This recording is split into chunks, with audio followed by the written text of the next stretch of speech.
میرے بھائی مولانا حافظ عبداللہ صاحب شیخو پوری نے مجھ سے پہلے سرور گرامی علیہ الصلوۃ والسلام کی سیرت کے حوالے سے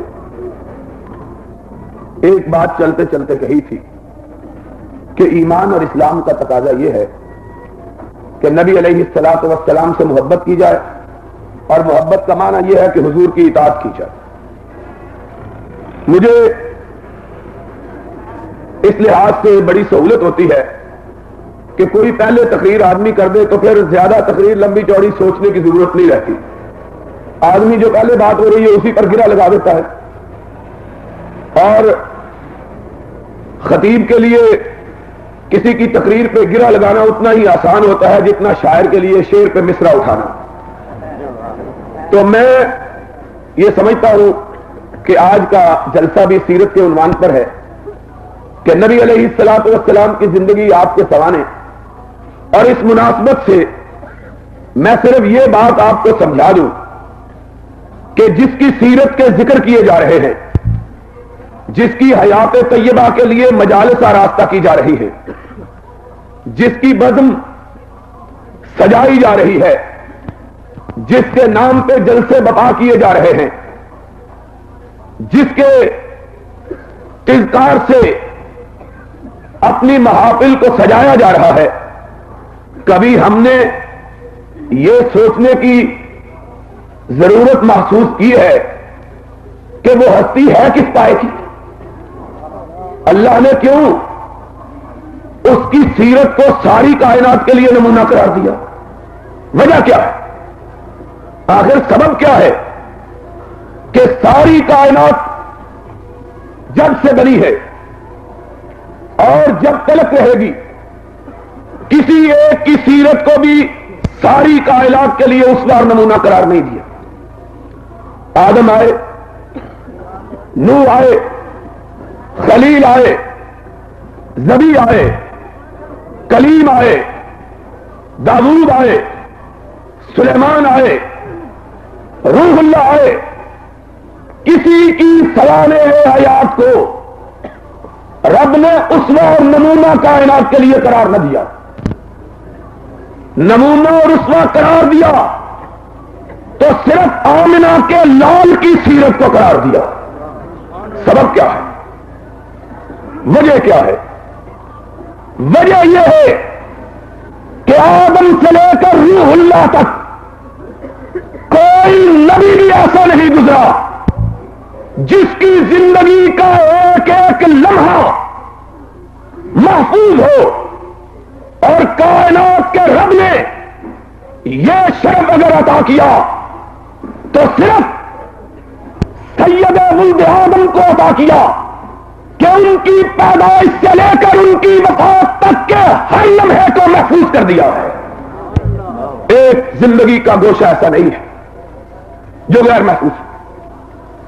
اور اتنی کمالیت امام محترم کو بخشی جتنا صاحب کمال کسی نبی کو نہیں بنایا۔ اور میرا ایک بڑا مشکل ہوتی ہے کہ دامان باغباں سے کفے گل فروش تک جب بات کرتا ہوں تو سامنے ہزاروں باتیں آ جاتی ہے، اور پھر بے اختیار ہو جاتا ہوں یہ کہنے پر کہ دامان باغباں سے کفے گل فروش تک بکھرے پڑے ہیں سینکڑوں عنوان میرے لیے، کون سی بات کروں، کون سی بات چھوڑوں؟ میں نے کئی دفعہ سوچا، کئی دفعہ غور کیا ہے۔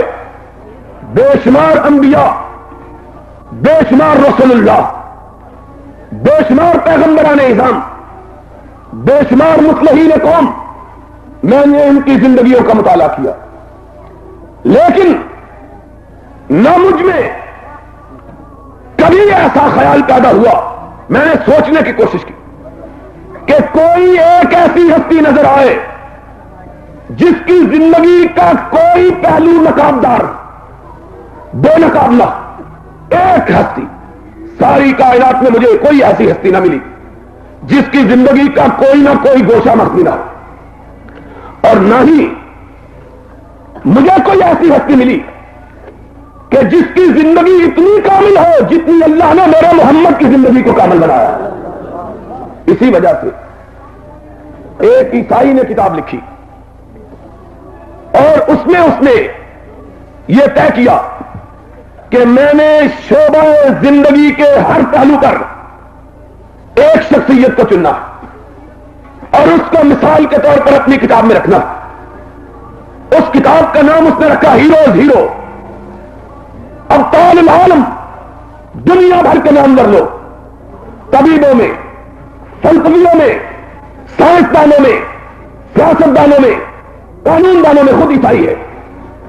جب نبیوں میں پہنچا سارے نبیوں کی سیرت کو کھنگالا اور اپنی کتاب کے لیے نبیوں کا نمائندہ منتخب کیا تو میرے آقا کو کیا. لوگوں نے اس کو لکھا تو عیسائی اور نبیوں کی نمائندگی کے لیے تیری نگہ انتخاب پڑی تو عیسیٰ پہ نہ پڑی. چلو عیسیٰ نہ تھے، سلیمان پر لکھتا، وہ بھی ہمارے نبی تھے. سلیمان نہ تھے، داؤد پہ لکھتا کہ ان کا ذکر بھی ہماری انجیل میں موجود ہے. ان پر نہ لکھنا تھا، کلیم پہ لکھتا کہ ان کا ذکر بھی بائبل میں ہے. وہ تمہیں نظر نہ آئے تو اسحاق پہ لکھتا، یعقوب پہ لکھتا، اسماعیل پہ لکھتا، ابراہیم پہ لکھتا، نوح پہ لکھتا، آدم پہ لکھتا. اس نے سر جھکا کے کہا ان سب کو میں مانتا ہوں، ٹھیک ہے، لیکن مجھے وہ کمال کسی میں نظر نہ آیا جو محمد میں نظر آیا صلی اللہ علیہ وسلم. میں کیا کرتا؟ میں نے عہد کیا تھا کہ لکھوں گا تو کامل کا لکھوں گا. مجھے آمنہ کے لال کے سوا کوئی کامل نظر آیا ہی نہیں ہے، کوئی کامل نہیں. اور آج عیسائیوں کو پوچھو، اپنے مذہب کو تبلیغی اور عالمگیر مذہب کہتے ہو، مجھے اپنے نبی کی زندگی سے یہ تو بتلاؤ کہ شادی کیسے کی جاتی ہے. اس کو کہو اس بات کی تو خبر دے کہ بہنوں کے ساتھ سلوک کیسے ہوتا ہے، بیٹیوں کے ساتھ کیسے ہوتا ہے، پوتوں کے ساتھ کیسے ہوتا ہے، نواسوں کے ساتھ کیسے ہوتا ہے. بتلائے تو صحیح. یہ سارے سلسلے اگر کسی نے مرتبہ ہوئے تو صرف محمد الرسول اللہ میں ہوئے صلی اللہ علیہ وسلم. اور اسی لیے تو کسی نے کہا تھا کہ حسن یوسف دم عیسیٰ ید بیضا داری آنچ خوبہ ہمہ دارن بتو تنہا داری.